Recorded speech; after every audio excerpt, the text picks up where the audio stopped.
İmanlı musulman doğanlar, hacı dädeler, özüňizden çürüyüm, beterde içeriğinizden çürüyüm ve gulala Türkmen jawan oglanlar. İnsan adı sünni da insan onsan ýelýär. Hewurdeş tapýa, şoňa görä ýoldaş gitýärdi. İnsan onsan hewurdeş tapakana, şoň menen uğurdaş gidegen bolýardy. Bir görseň tanış, iki görseň garyndaş diýip ýoldaşyna eser alaýan bolýar ýoldaşyndan. Reň alýar, kılg alýar. Ohumni hewur mana wurrun bolýar ha ýoldaş wurrun. Bä men şi işleýän edaramda, işleýän karhanamda, işleýän kargamda, oturşýan tükanymda, oturşýan öýümde, oturşýan adamym we men gyzym menen oturşak boýdaşy, men zenanam menen oturşak zenana we men bihim saýe bilen gatnaşjak bolsam, men bäm kar bilen gatnaşjak bolsam, hewur hesabyň çykmyl zataşy. Özüňi, wüjudyňy, sen ahlagyny, imanyny soğuryp alyp gitýän tabi ýoldaş. İki zat da ak qara, gowy biderek. Çyn gowy bolsa, gowlara gaşyn alyp gitýär. Biderek bolsa da bidereklere gaşyn alyp gitýär. Bu bir halha görünip duran zat be. Muna mana muqaddime çini edip kefe odullap yürmeliler. Könül aýdypdyr da baýguş jugt aşgallyk eder, bilbil sayrayan güllük eder, gülüň üstüne bagyň üstüne eder dipdir. Jugt baýguşyň ýydyna düşseň aşgalhana bararsyň, bilbiliň ýydyna düşseň gülhana bararsyň diýilen bir kadimden farsça goşgulary bar, onu okuýsam giýjäň aljak.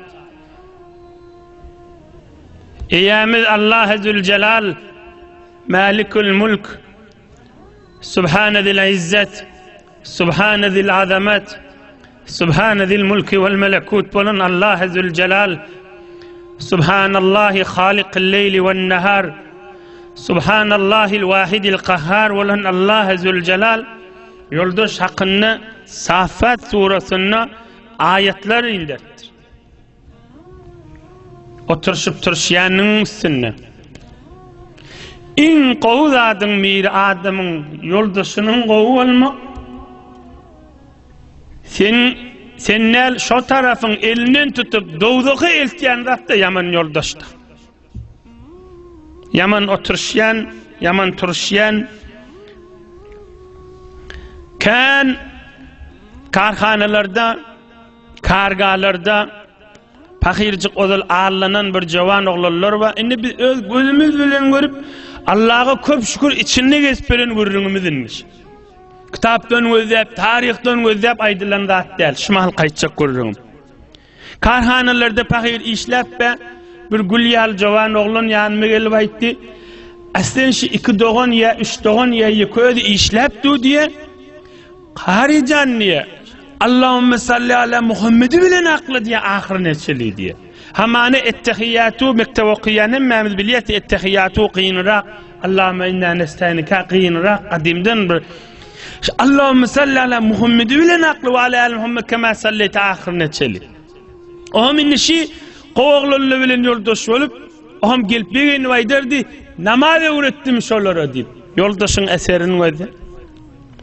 Ve ne kadar Tehran'da, Maşat'ta, ya beyleki şehirlerde, ya her yerlerde varsın. Öz yurdumuzda, ya hariç yurtta varsın.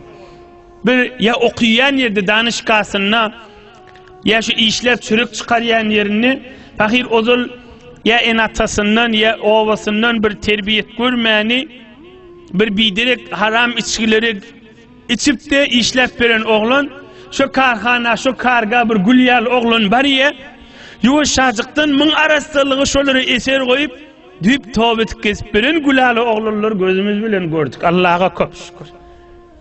Yoldaşının eseri de. Ah yoldaşının derman eseri de. Ah yoldaşının derman eseri de. O ne kadarlar da Hemmäňiz de ýetik, hemmäňiz içinde şu mübarek jelisäge yoldaşynyň elinden tutup ene şu oturan mübarek tefsiriňde mübarek Sire-i Nebewi Nebi-i Ekrem'in derman sözü ýaşaýyşyna aýtýar kakda. Gel dostun birjegedek gelsin birgedek şirket etdi görsen nip nagadar nefer özüňiz elinden tutup getirdiňiz. Ya nagadar ýeňiz sizi dostuňyz getirdi. Ozal ayırtan aýtmy jire görüňleri diýen adamlar baş mecliste şumaha. Hemen nurunyň içinde, bereketiniň içinde keyif edip otýyn. Ilim meclisinde ferişte ýagýan, nur ýagýan, rahmat ýagýan, Allah Zülcelal'ın kelamının manasy aýdylýan jelesede göneni otý. Kim getirdi seni? Dostuň getirdi. Birjegedek gelsen, birjegedek şirket et diýip alqaýtmadymy bir tofar ýeňiz? Ya bir tofar ýeňiz başga ýoldaşyň elinden tutup getirdiňiz. Ýoldaşyň eserde. Gow dostuň eserde. We ohm dosty onu getiripdir. Ol din, diyanat, Hudaý peýgamber, dünýä ahiret nämedigini düşünipdir. Bir ya molla bolupdyr, ya sofu bolupdyr, işan bolupdyr, teberrük bolupdyr, Hudaýyň dosty bolupdyr, azançy bolupdyr, imam bolupdyr. Halkyň işine ýortup beren, ak ýürek bilen hyzmat etýän bolupdyr. Ol dostunyň bereketi haşa. Can dostum diýip elinden tutup, hamany bir gedek mübarek jelese getiripdir. Bu dosty Allahyň dosty bolup gitdi.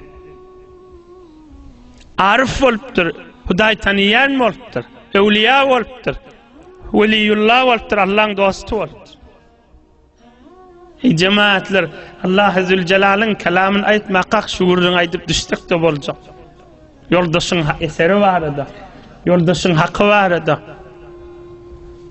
Şonuň menen gatnaşanyň märi, şonuň menen oturuşanyň märi, öz-özüň sen Hudaýa ýakynla, gowdossa şo.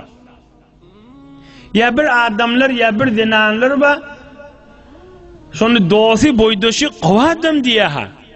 Ýöne şoň menen gatnaşyp, şoň menen oturşany bäri öz Hudaýdan daşalyp barýar. O görünipdi biderek ýoldaş we biderek boýdaşlar. Şoň menen oturşan, şoň menen gatnaşany bäri öz dinden daşalyp barýar da. Bir bereketçilikle bada. O görünipdi biderek ýoldaşlar. Muri miskin havasi daşt ke der Kabe resad. Dast der pay kabuter zed و nagah resid. Qarınça pahir men Mekke'ye çıkmay men Kabe'ye yeterin mi diyerdi. Qarınçadan qıyınlaştı adan Kabe'ye yetecek bolsa ay ayırsan ay menden daş deyip Kabe diyerdi. Ama bir adam bolýar da ay men namaz okuyup men tefsire gelip men qawadam bolýan ay menden daş dey diyen adamlar vardı. Muri miskin hevesi daşt keder Kabe resad. Ama umidi yoktu. Ay min Kabe yetin. Dast der pay kabuter zed ve nagah resid. Kepterin kuşun göğürçinin ayağından yapıştı. Görse Kabe'nin dibine do deyiptir. Yani qow yoldaş taptı. Hudaýyň dosty boldy. Dast der pay kabuter zed ve nagah resid. Indi men qarınça haçan Kabe yeterin ippatta. Kuşun ayağından yapıştı. O kepter de uçup gitti hamany Kabe'ye gaşyn. Kepter barip golny görse qarınça Kabe'nin dibinde dur. Men haçan o adam bolan ayyo men Hudaýyň dosty boldy. Men bad günahkar adam, men bir bidere adam. Ayyo menden bizatla daşdy aýyrsana diýen oglanlar var. Halwatda yani ýekjilqa günäsi ýadyna düşüp indi gözünden ýaş aktyryp inni Allah'ını zikredip, ışk edip, mehabbet edip, kâde gelip sonraya min şuullim namazımdan lezzet alamak, min näme deyin kam, näme istem kam ya bira ettim mi kam deyip sorawati. Kim şunu oğlan? O da ayyo men mescide varıp bilmer ne, ayyo men namaz okuyup bilmer ne, niyen cavan oğlanla? İnne Allah'ın dostu oldu. Ey bu gurrun nagat erzeşli, ey bu gurrun nagat mana gerek gurrun, nagat sana gerek gurrun, nagat gelillere gerek gurrun, nagat hacı dedelere gerek gurrun. 80 yaşında adamlı var, dostunu alın kespehadirdi. Aktığağla oti, kakama dua ettim. Gelini ağla oti, kaynatamın uğrunun çemesinden mark bilemezak, namaz okutup bilemezak dip. Yoldaşını allan ya dip, kaynatam dip. Bihimmemize gerek görürün. Allah Teala'nın kelamı da. Eyemizin kelamı.